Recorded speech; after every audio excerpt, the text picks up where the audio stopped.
Hello everyone, myself Dr. Santosh Maurya. Welcome to my YouTube channel. And in this particular video, I am going to discuss about methods of job analysis. So let's begin with the video, and I hope I will be able to satisfy you. So my dear friends, on my screen you can see there is a lady who is sitting on a table and performing multiple work.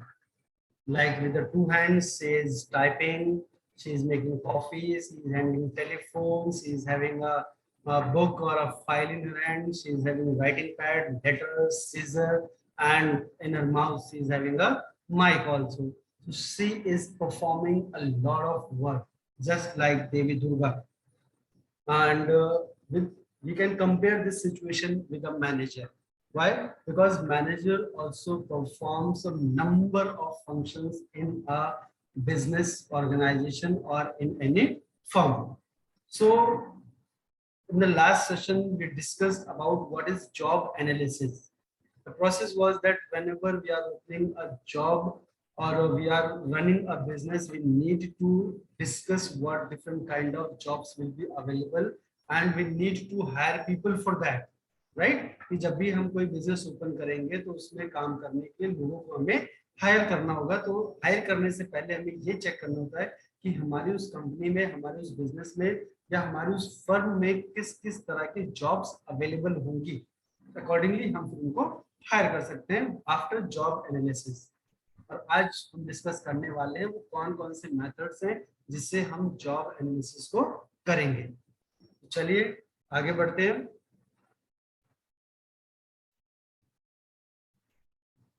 Job analysis method, first method we are having observation method. Job analyst watches employees directly or reviews fields of worker on the job. Second, we have individual interview. A team of incumbents is selected and extensively interviewed. Group interview, a number of job incumbents are interviewed simultaneously. That is the people who have come for giving the interview. Then structured questionnaire. Workers complete a specifically designed questionnaire in this under this method. Then technical conferences uses supervisors with an extensive knowledge of the job. And last we have diary. Like we all, I think some of us have habit of writing diary. So that can also be analyzed. Job incumbents records their daily activities. And now I am going to discuss some of the important job analysis method in detail. So first method is observation method.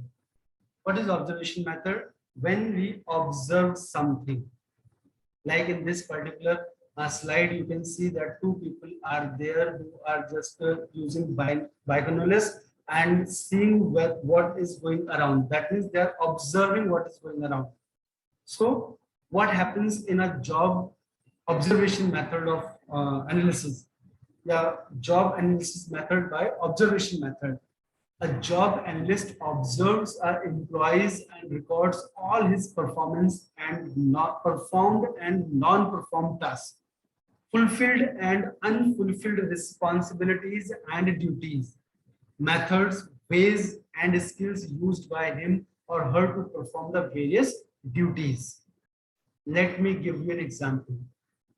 Those of the students of those of you who had taken PCM in 11th and 12th, many of you must have had a dream of giving NDA exam and qualify. Most of us qualify also written examination, but after that what happens? हम तो interview में fail हो जाते हैं, हमारी job नहीं लग पाती है, वी आर अनसक्सेसफुल। क्यों? क्योंकि कुछ चीजें होती हैं इंटरव्यू में, क्योंकि वहां पे जो इंटरव्यू होता है वो डायरेक्टली आपके बैठ के what is your name, what is your father name, what you have done, ये सब वहां नहीं होता है। वहां पे 7-8 दिन तक इंटरव्यू चलता है और वो इंटरव्यू डायरेक्टली क्वेश्चन आंसर नहीं होता, बल्कि वो आपके ऑब्जर्वेशंस होती हैं। वहाँ कैमरे फिट होते हैं जहाँ पे सीनियर मेंबर्स बैठ के आपको ऑब्जर्व कर रहे होते हैं। कि पर्टिकुलर कैंडिडेट कैसे उठता है, कैसे बैठता है, कैसे खाना खाता है, वो क्या करता है, सुबह उठते ही क्या करता है, जिम जाता है, रनिंग करने जाता है, खाना खाता है उठते ही सबसे पहले, अपने जूनियर से कैसे बात करता है, अपने सीनियर से कैसे बात करता है। और वहां पे डिफरेंट टास्क होते हैं जो कैंडिडेट्स को दिए जाते हैं और उन्हें परफॉर्म करने होते हैं। कुछ कैंडिडेट्स उन सारे टास्क को परफॉर्म कर भी लेते हैं, कुछ नहीं कर पाते हैं, और कुछ करने की सोचते ही नहीं। तो जो करने की सोचते ही नहीं वो तो पहले ही आउट। जिन्होंने हाफ कर लिया वो अपने आप को एनालाइज करते हैं कि क्यों नहीं कर पाए, और जिन्होंने पूरा कर लिया उनके लिए एनालिसिस होता है क्या इस काम को किसी और तरीके से, बेटर तरीके से किया जा सकता था। तो as I said, performed and unperformed task, fulfilled and unfulfilled responsibilities and duties. What all duties have you been able to fulfill and what all not? तो ये सारी चीजें हमें वहां पे चेक करनी पड़ती है। And the method and ways and skills that you have used in performing those task. किसी टास्क को करना कितना आसान था, कितना मुश्किल था। कुछ लोग होते हैं कि टास्क मिला नहीं तो उसमें जुट गए अंधों की तरह, बिल्कुल बस मेहनत करके निकाल ही देना उसको, ठीक है कर भी लेते हैं। और कुछ खड़े होकर थोड़ी देर उसको देखते हैं, समझते हैं, और अपना कुछ स्किल्स हैं उनके पास, उसको अप्लाई किया और डन। तो कुछ लोग लगे होते हैं घंटों घंटों से करने में, कर देते हैं नो डाउट, लेकिन उनका मेथड बहुत ही ज्यादा उनकी एनर्जी को अब्सॉर्व करने वाला होता है। और कुछ लोग ऐसी स्किल्स लगाते हैं कि बिना मेहनत, बिना बहुत ज्यादा एक्टिविटीज के बहुत सिंपल तरीके से उस काम को करके खत्म कर देते हैं। तो यही चीजें ऑब्जर्व की जाती है वहाँ एनडीए में, कि कौन आदमी किस चीज को कितने बढ़िया तरीके से, कितने स्किलफुल तरीके से खत्म कर रहा है। ये है ऑब्जर्वेशन। और जो सबसे बेस्ट होता है उसी को हम अपना कैंडिडेट सेलेक्ट कर लेते हैं, और जो नहीं करते हैं उनको बाहर। सो तो यहाँ पे क्या, वो प्रेजेंस ऑफ माइंड भी देखी जाती है कि किस काम को करने के लिए आपने अपने किस प्रेजेंस ऑफ माइंड का यूज किया। फॉर एग्जाम्पल एक बहुत छोटा सा एग्जाम्पल देता हूँ कि आप सबने सुना होगा कि सभी देवताओं में एक बार रेस लगी थी कि सबसे बड़ा भगवान कौन है, या सबसे परम पूज्य किसको रखा जाए, किसकी पूजा सबसे पहले की जाए। सबने शायद कहानी सुनी होगी, भगवान शिव शंकर और माता गौरी के साथ उनके पुत्र और बाकी सभी देवी देवता थे उसमें लगे हुए, और सबने ये डिसाइड किया कि जो पूरे ब्रह्मांड का 7 चक्कर या 3 चक्कर था ऐसे कुछ लगा के सबसे पहले उस स्थान पर पहुंचेगा वही जीतेगा, और उसकी ही पूजा सबसे अग्र पूजा होगी, सबसे पहले उसकी पूजा हुआ करेगी। अच्छा जी, रेस चालू हो गई, सब भाग में निकल गए।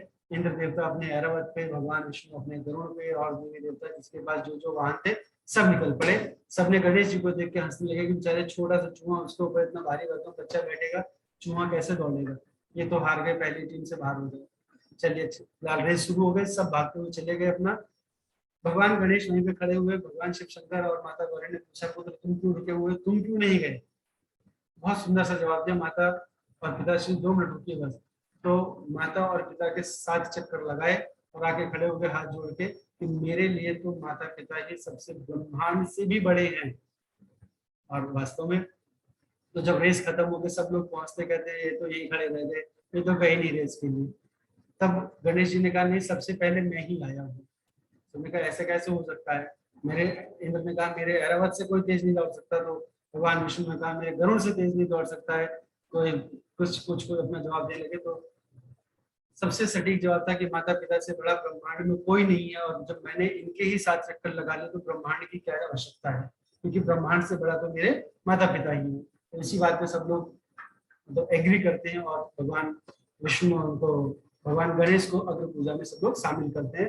तो यहाँ पे जो बेसिकली भगवान गणेश की मैंने बात की वो सिर्फ ये था कि प्रेजेंस ऑफ माइंड की बात करने की कोशिश की मैंने, कि कितनी जल्दी किस एक्टिविटी पर आपका कितना बढ़िया प्रेजेंस ऑफ माइंड होता है, उस एक्टिविटी को आप उतनी बढ़िया तरीके से कर ले जाते हैं। And the mental emotional ability to handle the challenges and the risk. जब एज अ मैनेजर आप बनकर किसी कुर्सी में बैठे हो तो ऐसा नहीं सोच सकते कि आपके पास डेली सारे काम इजीली होते हुए चले जाएंगे और आप डेली फलते फूलते रहेंगे। No, every day you have to face lot of challenges. Lot of people will be coming to your office and they will be shouting at you like hell, and in that shouting also you have to keep yourself calm. हाँ, अनुलोम और विलोम करने लग जाना वहां पे ताकि अपने आप को कूल रख सको। तो बेसिकली क्या है कि वहां इतने सारे चैलेंजेस होंगे, इतना सारा रिस्क होगा, उसके बाद भी आपको उन चैलेंजेस को फेस करना है, उस रिस्क को मिनिमाइज करना है और अपने काम को करना है। However, it seems one of the easiest method to analyze specific job, but the truth is that it is the most difficult one.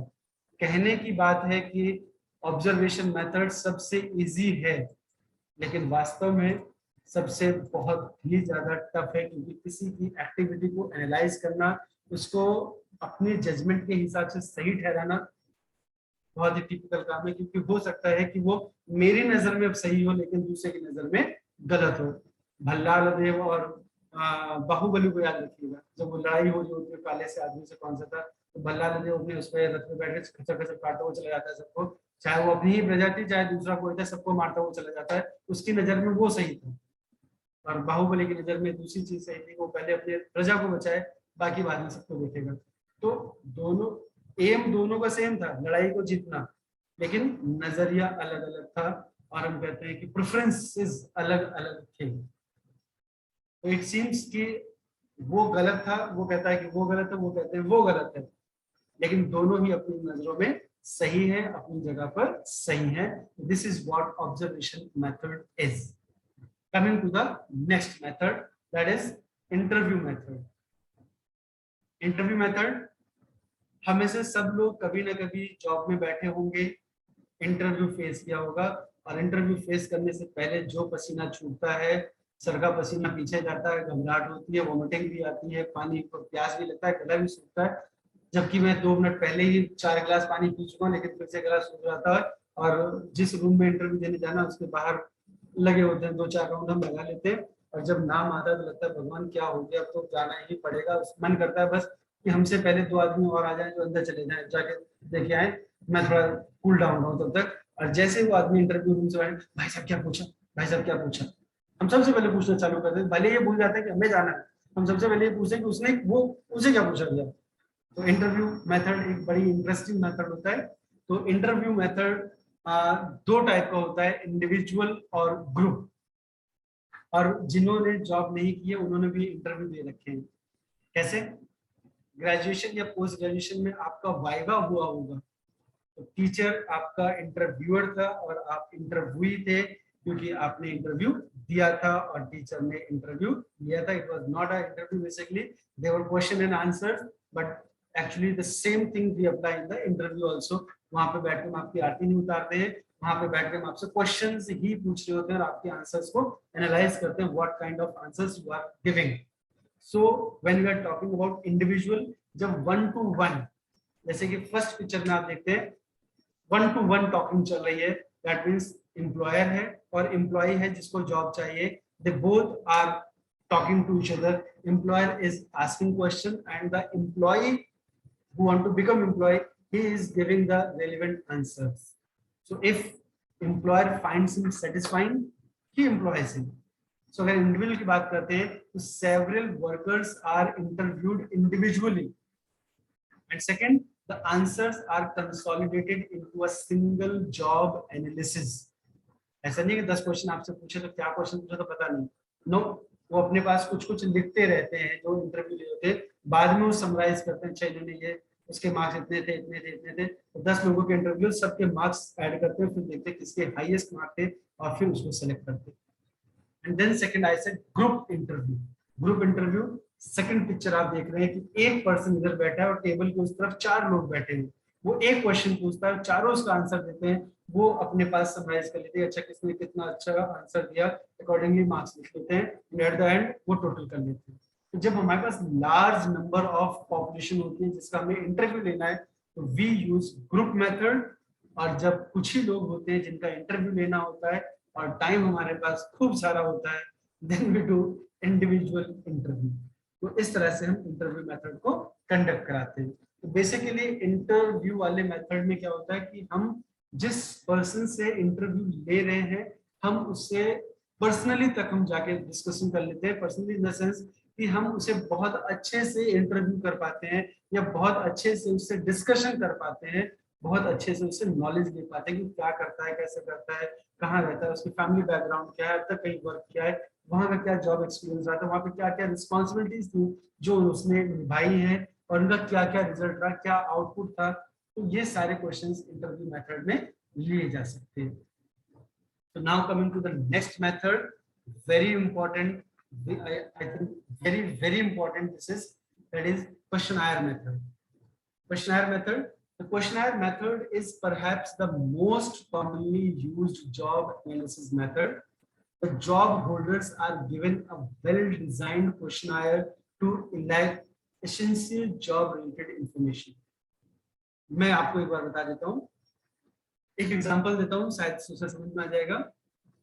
जब आप किसी से इंटरव्यू लेते हैं, या छोड़िए इंटरव्यू को, जब भी सेंसस होता है हमारे कंट्री के अंदर, सेंसस होता है या हम इसको कहते हैं जनगणना होती है, तो कुछ गवर्नमेंट वाले लोग हमारे घर पर आते हैं और वो हमसे कुछ सेट ऑफ क्वेश्चंस पूछते हैं जो कि उनके पास पहले से ही लिखा होता है, उनकी पर्ची पर लिखा होता है। जैसे आपका नाम क्या है, आपके हस्बैंड का नाम क्या है, आपके घर में बच्चे कितने हैं, मेल कितने हैं, फीमेल कितने हैं, घर में सिलेंडर है कि नहीं है, गैस कनेक्शन है कि नहीं है, बिजली का कनेक्शन है कि नहीं है, आपके घर मोटरसाइकिल है कि नहीं है, 4 पहिया है, घर में एसी लगा हुआ है, कितने लोग घर में रहते हैं। तो इस तरह से कुछ क्वेश्चंस पूछते हैं एंड अकॉर्डिंगली वो जनगणना कर ले जाते हैं। तो इसी तरह से जब हमें कुछ पर्टिकुलर चीजों पर, लाइक सबसे ज्यादा इसका यूज होता है जब हम रिसर्च करते हैं, जब किसी टॉपिक पर हम रिसर्च कर रहे होते हैं और हमें डेटा की जरूरत होती है, तो हम क्वेश्चनर बनाते हैं। क्वेश्चनर बना के, questionnaire basically certain set of questions होते हैं जिन्हें हम प्रॉपर्ली सीक्वेंसली अरेंज करते हैं, और उसे जिस पर्सन से हमें डेटा चाहिए होता है उसको हम देते हैं ताकि वो उसको फिलफिल करे, अपने आंसर्स दे, और हम उसको फिर एनालाइज करते हैं व्हाट काइंड ऑफ, उसके बाद फिर अपने हम different type of statistical tools होते हैं जिनको अप्लाई करके हम रिजल्ट को निकालते हैं। तो जो क्वेश्चनर मेथड है, इससे हम कहते हैं it should be well designed questionnaire. ऐसा नहीं है कि किसी से हम पहले सबसे पहले कि तुम्हारी सैलरी कितनी है, फिर पूछो तुम जॉब कहाँ करते हो, और फिर लास्ट में 8-10 क्वेश्चन पूछो कि क्या तुम्हारा नाम क्या है, तुम्हारे पापा का नाम क्या है। तो that is not a well sequenced question. हम कहते हैं सबसे पहले छोटा क्वेश्चन, फिर उससे थोड़ा सा बड़ा क्वेश्चन, फिर उससे बड़ा क्वेश्चन, फिर उससे बड़ा क्वेश्चन, इस तरह से करते हुए चलना चाहिए। That means a sequence should be there, तभी उसे हम कहते हैं एक वेल अरेंज्ड क्वेश्चनर है। There can be two type of questions in a questionnaire: open-ended questions and close-ended question. Close-ended question, आपका नाम क्या है, सिंपल सा, आपको एक वर्ड में आंसर देना है। आप उसमें कहानी नहीं बना सकते, मेरे परदादा थे वो जम्मू कश्मीर में रहा करते थे, वो यहाँ आए, फिर मेरे पिताजी थे, फिर वो ड्यूटी करते थे, फिर मेरी शादी हुई, फिर मैं पैदा हुआ और मेरा नाम ये है। इस तरह का कोई जवाब आपसे एक्सपेक्टेड नहीं होता है। सिंपल सा एक वर्ड में पूछा आपका नाम क्या है, तो आपको नाम देना, आपका जेंडर क्या है, मेल फीमेल या ट्रांसजेंडर, जो भी है आपको वन वर्ड में आंसर देना है। नो इफ एंड बट और कोई कहानी नहीं आपको बना सकते हैं। तो these type of questions are known as close ended questions, जहां पे no if no but, only yes and no type of questions होते हैं, they are known as close ended questions. Open ended questions, जहां पे जनसभा खुली है, आपका जो मन करे आप आंसर दे सकते हैं। That means certain set of questions will be there and you have to write your own answer. Like आम कैसा होता है, जिसने आम खाया वो अपने अपने एक्सपीरियंसेस लिखेंगे। कुछ कहेंगे खट्टा होता है, कुछ कहेंगे लंबा सा होता है, कुछ कहेंगे बहुत मीठा होता है, कुछ कहेंगे सिंदूरी वाला आम जो होता है उसमें रेड कलर का निशान होता है, कुछ कहेंगे डंडे से तोड़ा हुआ होता है, कुछ कहेंगे हाथ से तोड़ा हुआ होता है। तो different kind of answers are going to come. So this is known as open ended questions, जहां पे ओपन है, आंसर क्लोज नहीं है कि आपको यस एंड नो में ही काम को खत्म करना है। नो, आप अपने हिसाब से, जहाँ पे हम पर्टिकुलर कुछ चीजों पे पर्संस के व्यूज मांगते हैं, बेसिकली कुछ सेट ऑफ चीजें जिनके ऊपर हम आपके व्यूज मांगते हैं, वहां पे हम ओपन एंडेड क्वेश्चंस का इस्तेमाल करते हैं। The question are given to supervisors once they have been completed by speaking directly with the job holder. Supervisor can get more information on a variety of topics. The methods effectiveness is dependent on several factor. अब question आयर आपका कितना effective रहेगा, कितना effective नहीं रहेगा, ये कुछ factors होते हैं जिन पे ये डिपेंड करेगा। तो इसलिए जब भी क्वेश्चन आयर बनाए उसको उसी को देने से पहले उसे टेस्ट जरूर कर ले कि उससे क्या वही इंफॉर्मेशन निकल के आएगी जो आप चाहते हैं या नहीं। The method's effectiveness is dependent on several factors. The structured questionnaire must cover all job-related tasks and behavior. जिस जॉब के लिए आप उसे डिजाइन किया था क्या वो चीज निकल के आ रही है या नहीं आ रही है। For example let me give you कि अगर आपने एक मैनेजर जॉब पोस्ट के लिए क्वेश्चनर बनाया है तो वो एक डिफरेंट रहने वाला है। आपने किसी टेक्निकल पोस्ट के लिए जॉब निकाली है तो वो डिफरेंट रहने वाला है। और अगर पानी पिलाने वाले के लिए, साफ सफाई करने वाले के लिए या 4th क्लास एम्प्लॉयज के लिए क्वेश्चनर तैयार करोगे तो वो एक डिफरेंट होगा। बल्कि हम कहते हैं 4th क्लास एम्प्लॉयज के लिए कैसा क्वेश्चन आया, उनको झाड़ू पोछा लगा के ऑफिस को रेडी ही तो करना है। अगर उसमें भी उनसे क्वेश्चन आयर पूछोगे या उनको सेट ऑफ क्वेश्चंस पकड़ा दो, भैया ये 50 पेज 50 क्वेश्चंस हैं इसके आंसर दीजिए, फिर आपको पानी पिलाने की जॉब मिलेगी। तो जॉब वाला कहेगा भैया एक काम करो इसे आप ही रखो, मैं चला कहीं और जॉब कर लूंगा। इतना पढ़ा लिखा होता तो यही काम करता, मैं बैठ के तो कुछ और ही कर लेता। तो इसीलिए मैंने कहा कि जिस पोस्ट के लिए हमें क्वेश्चन आयर तैयार करना है या जिस पोस्ट के लिए हमें जॉब एनालिसिस करनी है, अकॉर्डिंगली हमें क्वेश्चन आयर बनाना पड़ेगा, क्रिएट करना पड़ेगा, क्योंकि उसी के अकॉर्डिंग उसके अंदर क्वेश्चंस हो सकते हैं। The structured questionnaire must cover all job-related tasks and behaviors. Each task or behavior should be classified according to its importance, complexity, frequency, and relationship to total performance. Let me once again repeat these 4 important points. Each task or behavior should be classified according to its importance, complexity, frequency and relationship to total performance. अगर ये 4 चीजें match कर गई total performance से तो आपका question आयर का purpose solve हो जाएगा। Then job holders should be asked to rate the various aspects of their job and convey their result on paper. Questionnaire सिर्फ हवा में नहीं होगा, questionnaire should be printed. Why? मैंने आज 50 लोगों से क्वेश्चनर फिल कराया, अगर वर्बल करूंगा तो किसने किस चीज का क्या जवाब दिया था, क्या रिकॉर्ड है मेरे पास, कोई रिकॉर्ड नहीं रहेगा। और उनके जाने के बाद मैं किसके लिए क्या एनालिसिस करूंगा। तो इसीलिए I should get this questionnaire done on a paper, printed paper on which questions are printed so that each and everybody who is attempting the questionnaire can give their answers so that we can collect them and later on analyze what answers they are giving and accordingly we can select the right person for the right job. The rating thus gathered are next scrutinized to determine the real job requirement. और इसके बाद हम क्या करने वाले हैं, scrutiny करने वाले हैं कि कौन सुटेबल है जॉब के लिए और कौन सुटेबल नहीं है।